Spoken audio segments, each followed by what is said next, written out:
Good morning. You're watching Breakfast Television. We've got Natasha Rosewood, who's here, who is a psychic coach as well as author, palm reader, used to be a flight attendant, if you can imagine. What are you seeing in my hand here, Natasha? Well, the first thing I see, Dawn, is that you've got very sensitive hands. I see you've got the long fingers, and your lines, you've got actually quite a lot of lines, so you'd be very, very interesting to read. And the lines are quite fine, so I would see that as very much a sign of sensitivity, especially to your environment. You probably love beauty. You know, beauty is very, very important to you. Well, you're a beautiful girl. You know, it's like you need to be surrounded by things that are pleasing to your spirit.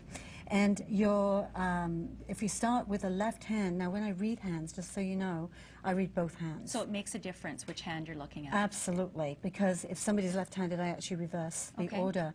Now the left hand really represents the agreement you made with your soul before you came to the life, when you were still in spirit.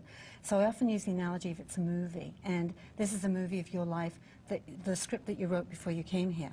So you're the star in your own movie. Well, let's take a look at the chart that you have for people at home that want to be able to know which lines are which. Tell us what we're looking at here. Okay, so the lifeline here, it starts above the thumb and goes down around the base of the thumb and ends close down to the wrist. So the longer the line, the longer the life? Not necessarily. Okay.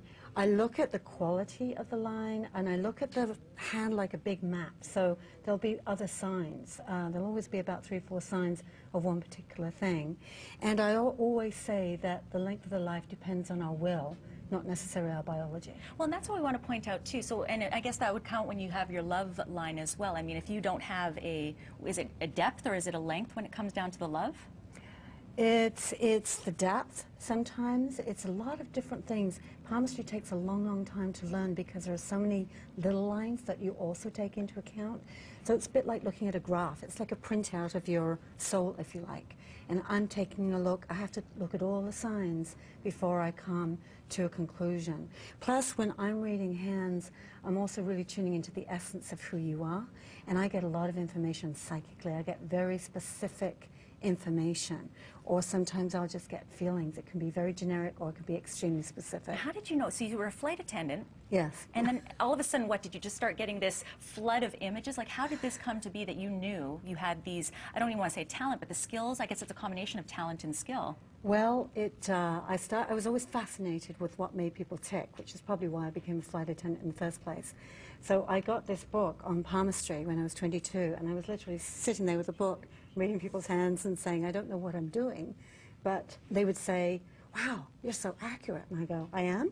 And I just thought it was a coincidence.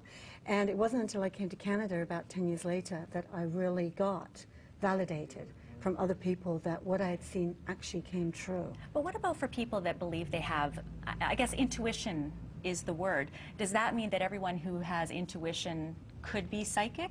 I believe so. Okay. I think if you set the intention with your intuition, it's very much like a muscle. You know, you were doing the press-ups? Yes. Yeah, by the way, do you see a svelte body in my future? That's what I want to know. Absolutely, darling, absolutely.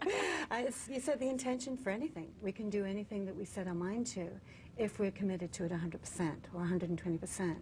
So if somebody wants to become psychic, as you know, I do psychic development classes and workshops, it's a case of really getting in touch and getting back in touch and trusting the inner voice. So when you do a reading for someone, whether it's palm or psychic or a combination of both, does that mean that that is the way their life is going to go, or do you believe people still have a way of directing their movie, I guess? Absolutely. When I read somebody, I just say, this is the potential. It's a bit like reading the weather. Based on current conditions, this is probably what's going to show up tomorrow, but sometimes the weather can be off or wrong or out of sync. The timing can be wrong, so it's very much like that. So it's really up to the individual what they do with the information. So I like to feel that I empower people and I give them a sense of potentials that they have and say, this is what you need to get to this place. And sometimes all people need is a little bit of permission to be able to say, hey, I want to take those risks. You have a book out. It is called I thought you were dead. Ah! I thought you were dead. You've also got a previous book out as well. We've got 2 sets of books to give away, as well as gift certificates for personalized reading. Yes. As well. Phone or in person. Excellent. That information on your screen. You can email us breakfasttelevision@citytv.com. Again, 2 sets to give away. Thank you so much. We've also got your information, of course, on our website. Yes. breakfasttelevision.ca. Thank you very much, Thank Dawn. you so much for everything. Great. Spelt Body in My Future, and July, you said I got to watch over. Yes, July. Stay with us. July. What could it be?